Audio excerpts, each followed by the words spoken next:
So hello बच्चों, welcome back. बच्चा यहाँ पे अपने बहुत इंपॉर्टेंट 8 पॉइंट्स के ऊपर चर्चा करेंगे जिसका आपको ध्यान रखना है आपके आखिरी के इन 10 से 12 दिनों के लिए।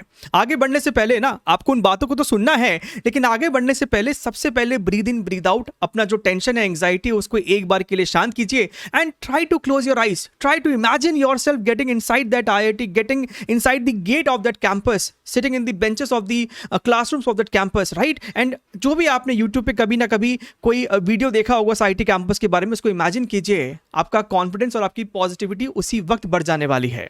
अब हम लोग यहाँ पे ना एक एक करके उन 8 पॉइंट्स को बातचीत करते हैं। मैंने सभी का यहाँ पे एक नोट बनाया हुआ है। तो सबसे पहले जो इंपॉर्टेंट पॉइंट है इस समय आप सभी के लिए, अगर आपका बच्चा इस समय कोई वीक टॉपिक है, बिल्कुल उसे उठाने की जरूरत नहीं है। चाहे वो टॉपिक आपका हाई वेटेज है, लो वेटेज है, उससे मतलब नहीं है। अगर वो टॉपिक आपका वीक है, आपने उसे अभी तक नहीं ढंग से पढ़ा है, तो अब उसे पढ़ने की जरूरत नहीं है।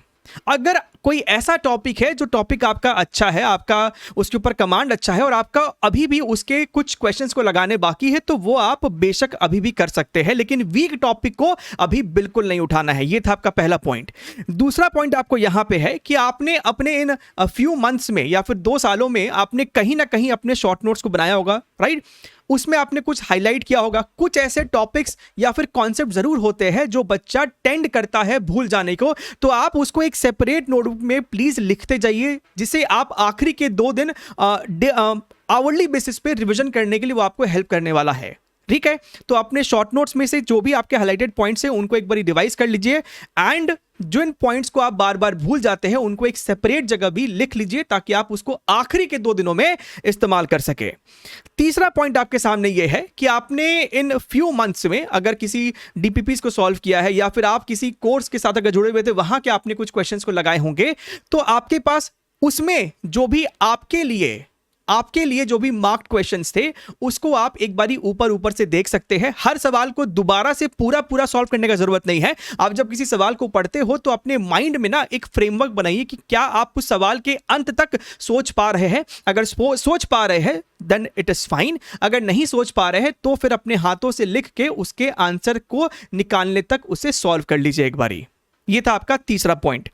चौथा पॉइंट आपके सामने यह है कि अगर अभी तक आपने एडवांस का प्रीवियस ईयर क्वेश्चंस नहीं किया है, तो कम से कम बच्चा 4 से 5 साल, मिनिमम 5 साल प्लीज आप उसको अच्छे तरीके से कर लीजिए। क्या तो आप उसे प्रीवियस ईयर पेपर के टेस्ट के फॉर्मेट में दे सकते हैं, या फिर जो आपके हाई वेटेड चैप्टर्स है, अगर हम फिजिक्स की बातचीत करें तो आपको कुछ 10 से 12 चैप्टर्स बताए गए थे हाई वेटेड चैप्टर्स। आप उनके सवालों को तो बच्चा प्लीज डेफिनेटली लगा के जाइए, देख के जाइए। फिजिक्स के आपके 4 से 5 सालों के एडवांस के प्रीवियस ईयर क्वेश्चंस का प्रॉपर डिस्कशन सभी हमने यहां पे किया है। चैप्टर वाइज प्लेलिस्ट का लिंक आपको नीचे डिस्क्रिप्शन बॉक्स में है, पिन कमेंट में है। मेक श्योर कि आप उसको यहीं से कंप्लीट करें, ठीक है। तो ये था बच्चा आपका चौथा पॉइंट। अगर आपने कंप्लीट कर लिया है तो ऊपर से सवालों को देखिए और जो आपके अच्छे क्वेश्चन थे, मार्क्ड क्वेश्चन थे, उनको एक बारी दोबारा से कीजिए एंड प्रॉपर आंसर लाने तक कीजिए ताकि आपका कॉन्फिडेंस मेंटेन रहे, राइट। फिफ्थ पॉइंट की अगर हम लोग यहां पे बातचीत करें, आपने इन चंद दिनों में 4-5 हफ्तों में या फिर 3-4 महीनों में आपने जो भी एडवांस ओरिएंटेड अगर मॉक टेस्ट दिया है, आपने उसका एनालिसिस किया होगा किसी नोटबुक में, उसको एक बारी जरूर से रेफर करें, क्योंकि एनालिसिस में आपने अपने वीक पॉइंट्स को लिखा होगा, आपने क्या क्या गलतियां की हैं उसको लिखा होगा, तो उसको एक बारी रिवाइज कर लीजिए। वहां पे अगर कोई इंटरेस्टिंग कॉन्सेप्ट था, अप्रोच था, तो उसको एक बारी आप रिविजिट कर लेंगे, ठीक है। अच्छा, 6th पॉइंट क्या है?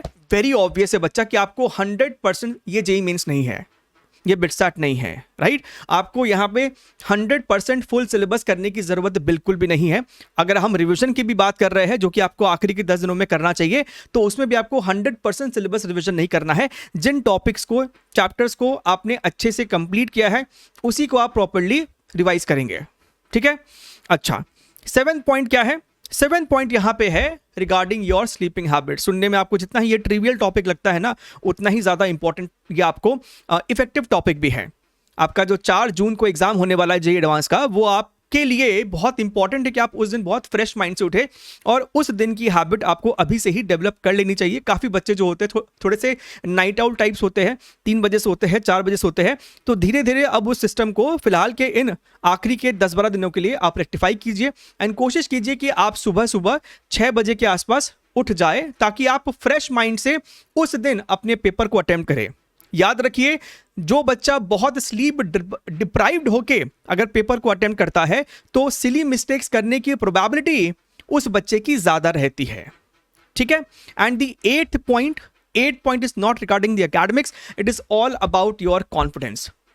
जस्ट बिकॉज आपका पिछला कोई एग्जाम उतना अच्छा नहीं गया था जितना जाना चाहिए था, जस्ट बिकॉज किसी और ने आपको कभी ना कभी बोल दिया होगा प्रिपरेशन के टाइम पे कि पता नहीं तेरा क्या ही होगा, जस्ट बिकॉज किसी ने ये बोल दिया कि अगर तेरे मेंस में इतने हैं तो एडवांस में तेरी रैंक नहीं आएगी, इन बातों को अपने एंड डे के दिन जब आप एग्जाम लिखोगे उस पर अफेक्ट मत होने दीजिएगा बच्चा, because you are striving to get a seat in an IIT। तो बस अपने ऊपर विश्वास रखिए, आधी जंग तो आप कॉन्फिडेंस के साथ ही जीत जाएंगे और आधा जंग आपको उस दिन एग्जाम सेंटर पे जाके जीतना है। आई होप आपको ये सारे पॉइंट्स यूजफुल लगे होंगे, इसको प्लीज आप इस्तेमाल करना शुरू कर दीजिए। तो चलिए हम लोग मिलते रहेंगे, take care and wish you all the very best.